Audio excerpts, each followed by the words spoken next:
শাকিব খান অভিনীত পরবর্তী সিনেমা তুফান সিনেমাটির নির্মাণ কাজের শুরু থেকে এখন পর্যন্ত বিভিন্ন কারণে আলোচিত হয়েছে। আগামী ঈদুল আজহায় সিনেমাটি সারা দেশে মুক্তির পরিকল্পনা করেছেন নির্মাতারা। তুফান সিনেমার মুক্তিকে সামনে রেখে কয়েকদিন আগে প্রকাশিত হয় সিনেমাটির লাগে উড়াধুরা শিরোনামের গানের টিজার। এবার প্রকাশিত হলো পুরো গান। এ গানের কথা লিখেছেন রাসেল মাহমুদ ও শরীফ উদ্দিন, সঙ্গীতায়োজন করেছেন প্রীতম হাসান, তার সঙ্গে গানটি গেয়েছেন দেবশ্রী অন্তরা। জানা যায় একজন গ্যাংস্টারের গল্প নিয়ে তৈরি হয়েছে তুফান সিনেমা, যেখানে উঠে আসবে ৯০ দশকের চিত্র।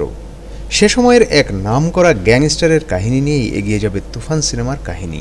এতে শাকিব খানের বিপরীতে রয়েছেন ঢাকার মাসুমা রহমান নাবিলা ও কলকাতার মিমি চক্রবর্তী। এটি পরিচালনা করেছেন রায়হান রাফি। বাংলাদেশ ও ভারতের যৌথ প্রযোজনায় বড় বাজেটে নির্মিত হচ্ছে তুফান।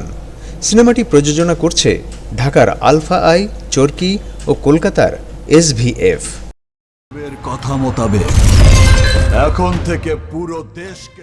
এদিকে ২৮ মে চলচ্চিত্র ক্যারিয়ারের ২৫ বছর পূর্ণ করলেন শাকিব খান। আবুল খায়ের বুলবুলের পরিচালনায় শাকিবের প্রথম সিনেমা সবাই তো সুখী হতে চায়। সিনেমাটির শুটিং চলাকালীন শাকিব খানের সুনাম ছড়িয়ে পড়ে ঢালিউডের পরিচালক প্রযোজকদের মাঝে। সেটি ১৯৯৯ সালের কথা।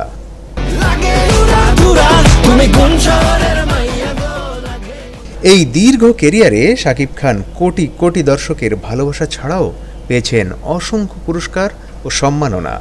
এর মধ্যে রয়েছে ৪টি জাতীয় চলচ্চিত্র পুরস্কার, ৮টি মেরিল প্রথম আলো পুরস্কার, ১টি লাক্স চ্যানেল আই পারফরম্যান্স পুরস্কার, ৩টি বাচসাস ও ৪টি CJFB পারফরম্যান্স পুরস্কার।